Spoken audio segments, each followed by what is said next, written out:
Today, we're diving into a really radical and challenging idea from the world of philosophy.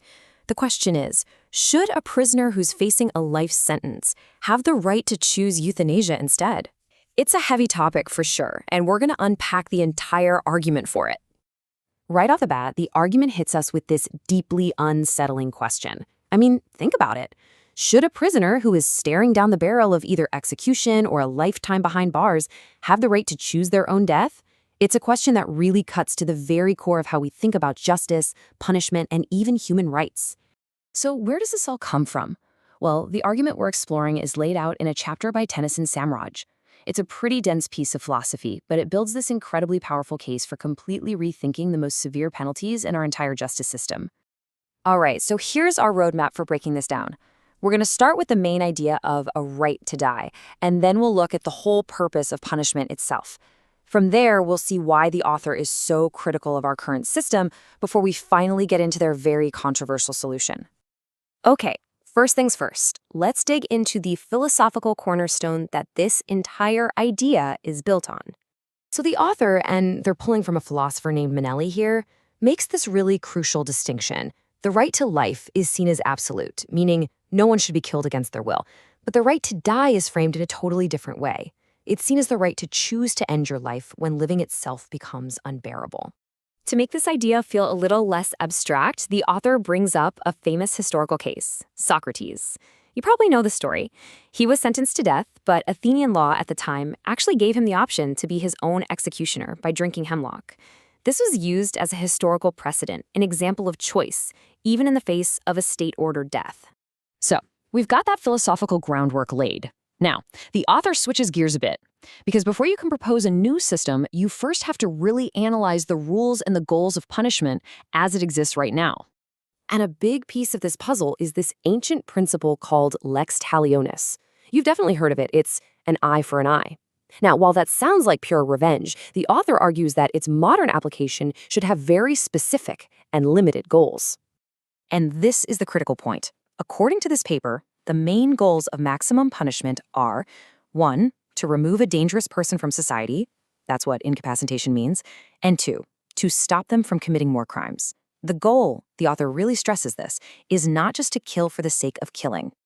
Okay, so with those principles in mind, the paper turns a really sharp, critical eye on the two main options we currently use for the most serious crimes. And this is where we get to the heart of the author's dilemma. On one hand, you have capital punishment, which is framed as physical torture. But on the other hand, you have life imprisonment without parole, which is presented as a kind of mental torture, a living death. The text even describes it as living in the tomb. Pretty grim stuff. So at the end of the day, the paper's verdict is pretty clear. Neither of these options is acceptable.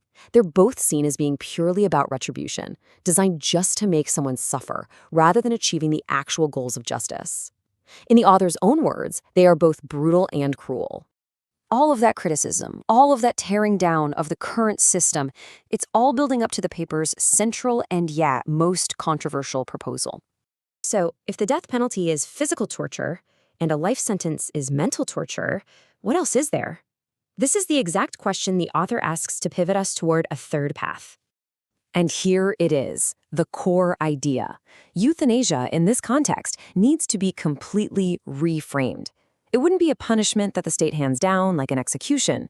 Instead, it's presented as an individual's choice, a right given to someone who decides that their life sentence of incapacitation is an unbearable way to exist.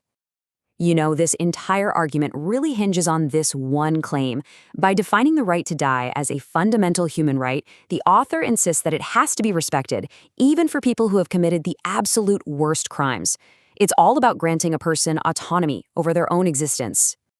Okay, so that's the theory. But what would this actually look like in the real world? How would it work?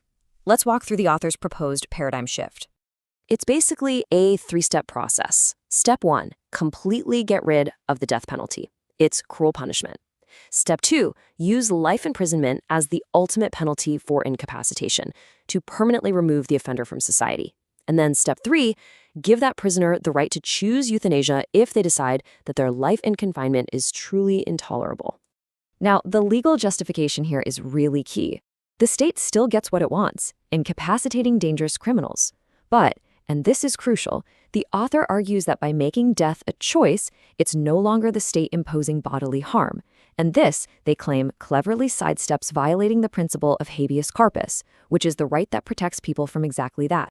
You know, if you wanted to boil this entire ethical argument down into one single sentence, this would be it. It's a simple, incredibly powerful, and deeply challenging statement that tries to balance the right to life with this proposed right to die. And that's really the question this paper leaves us with, isn't it? It forces us to ask, what does it actually mean to sentence someone to life? Is it just about the duration of their heartbeat, or is it about the quality and the autonomy of their existence? This paper suggests that the answer is nowhere near as simple as we might think.